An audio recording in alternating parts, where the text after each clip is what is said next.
Today we're entering the Age of Ultron as we review set number 76029, Iron Man vs. Ultron, here on TalkBricks.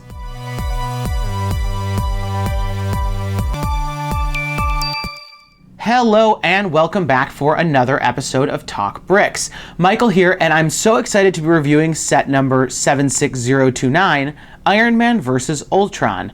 I just saw the Avengers Age of Ultron movie last week, and I'm just a huge fan, so I'm just really enjoying going through all these sets now that I've seen it.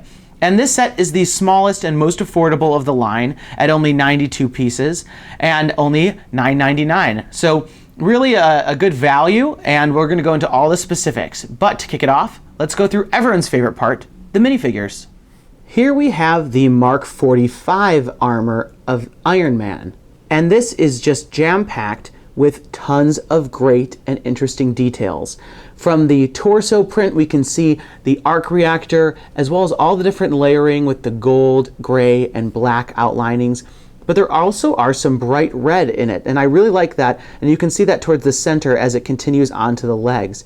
And I believe that this is just a nice highlight, and it adds a lot of dimension. He does have 1x1 round plates and 1x1 round bricks on his hands and feet in order to give you the effect of the hand and feet repulsors and Iron Man's flight. Iron Man's mask can be flipped up to reveal the Tony Stark face. He has two faces. One is an angry face, and the other is more of a smiling, smirking face. And this is the same face we've gotten for every Tony Stark. This Iron Man helmet features some very interesting printing down the center of the face and around the tear ducts of the eyes, as well as this dark gray printing on the side of the mask, which we've never seen in a previous Iron Man figure. The back of the figure contains even more details, as you can see the remainder of the paneling, as well as the same details in gold, gray, red, and black. Here we have two of the versions of Ultron that come in this set, and they both have identical printing and come with the 1x1 round studs on the hands and feet in order to be those repulsors, as well as the stud shooters in either hand, and you can see that here.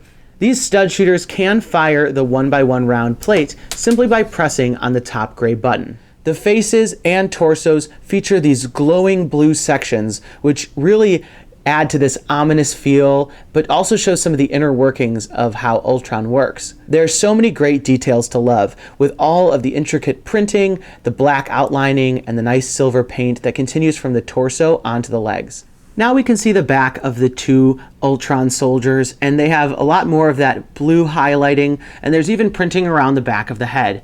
Ultimately, really nice details here with a lot to look at. The final Sentry features the exact same printing as the first two, but does have a unique helmet piece and backpack piece. The helmet piece shows the eyes through two eye holes, but ultimately provides some interesting differentiation with the other two. This figure also has a backpack that features two long antenna pieces hooked on with clips, and this is primarily used for the play feature shown later. The backpack is accomplished by this clear neck piece, as well as the assembly that gets attached onto the studs.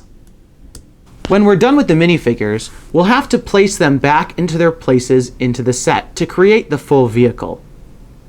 Also, when you're putting it back together, don't forget to place the guns at an angle where they can still be used to fire out those studs. Now that we've gone through the minifigures, let's go ahead and take a look at the main vehicle of the set. The main vehicle of the set combines all of the Ultron Sentry figures to create actually an amalgamation of them as one vehicle. And you can see that there's body parts all over the body of the ship. To take advantage of the play feature, we just have to unlock the main Sentry from the top and then use the Iron Man on the super jumper to knock him off. As we look at the main body of the ship, we do get this kind of sweeping curve that comes from the front to the back, and I really like that line. The side wing pieces are also on hinges that can be bent at any angle. On the bottom of the ship, we get some blue, clear pieces which add a lot of detail and as a theme throughout the entire set. And here's how the vehicle looks without any of the figures attached. And now let me give you some final thoughts on the set. At the smallest of the price points, you can't expect too much, but every single figure in this set is an exclusive. we have the Iron Man Mark 45 armor, as well as 3 of these Ultron soldiers. And this is a great way if you're looking to build out an army of Ultron, just like they had in the movie. I don't totally love this vehicle, as I don't really remember it from the movie. Typically when they were fighting, it was just the Ultron soldiers themselves, and they didn't have some sort of vehicle made out of their bodies. I understand that with Lego there has to be a construction piece to every set, and that's why we can expect something like this. But ultimately, it wasn't super screen accurate. The Iron Man figure and the Ultron soldier figures are the real reason to buy this set, as they are all exclusives, so it makes this set a no-brainer. Those are my thoughts about the set, but we'd love to hear your thoughts. So please leave a comment down below and let us know, what do you think about this set? Is it something you remember from the movie? And what is the character of the Avengers that you love having as a Lego minifigure? For me, it's Iron Man for sure. That's all we've got time for. Don't forget to check us out on our Facebook, Twitter, Instagram, and Tumblr pages to check out more pictures and to connect with us. And also don't forget to subscribe to make sure that you don't miss out on any of our upcoming reviews, including more from Avengers. Thanks guys, have a good one. Hey guys, Michael here. Click on the annotation to make sure you don't miss our review of the Hulkbuster Smash, and subscribe to make sure you don't miss any of our Avengers coverage.